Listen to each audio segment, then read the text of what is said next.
राज ठाकरेंनी कळव्यात केलेल्या भाषणाची आता चर्चा होऊ लागली आहे। महायुतीचा प्रचार करताना त्यांनी मनसेचे मुद्देच रेटल्याचं पाहायला मिळालंय। राज ठाकरेंनी परप्रांतीयांचा मुद्दा उपस्थित केल्यानं उमेदवारांना उगाचच अवघडल्यासारखं झालं।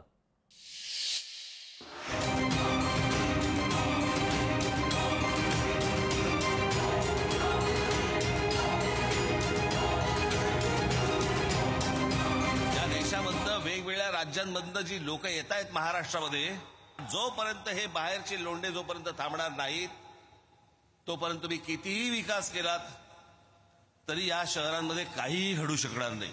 अट फक्त एक, मराठी बोलता आलं पाहिजे।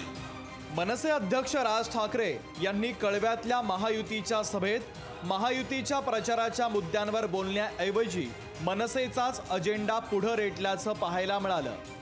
राज ठाकरेंच्या भाषणात परप्रांतीय विरोध, रोजगारात परप्रांतीयांचं अतिक्रमण हे दोन्ही मुद्दे होते। राज ठाकरेंच्या या भाषणानं सत्ताधारी आणि उमेदवारांना अवघडल्यासारखं झालं होतं। विरोधकांनी देखील राज ठाकरेंची सभा उमेदवारांना जिंकवण्यासाठी होती की पाडण्यासाठी असा सवाल उपस्थित केलाय। ज्या विषयावरती ते कायमच बोलत आलेत आणि म्हणून त्यांची एकही सीट निवडून येत नाही त्याच विषयावरती बोलत असतात। मुसलमानांना सरळ केले पाहिजेत, परप्रांतीयांना सरळ केले पाहिजेत। म्हणजे माझं तर मत असं झालंय की त्यांना कोणीतरी सुपारी दिली आहे का या शिवसेनेच्या दोन्ही जागा पडतील असं बघ रे। राज ठाकरे हे सुपारीबाज असल्याचा आरोप भाजपनं केला होता, त्याची आठवण संजय राऊतांनी करून दिली आहे। राज ठाकरे सुपाऱ्या घेऊन प्रचार करतात किंवा पाठिंबा देतात हे आम्ही कधीच म्हणालो नाही।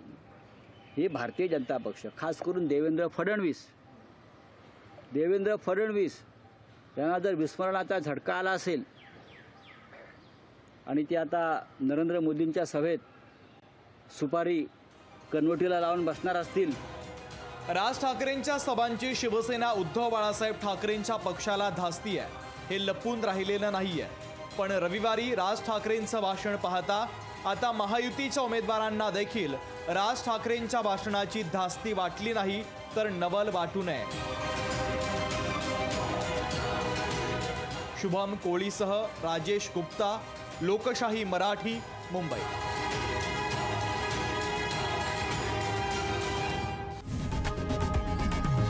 लोकशाही मराठी ऐका, पहा, जागरूक रहा।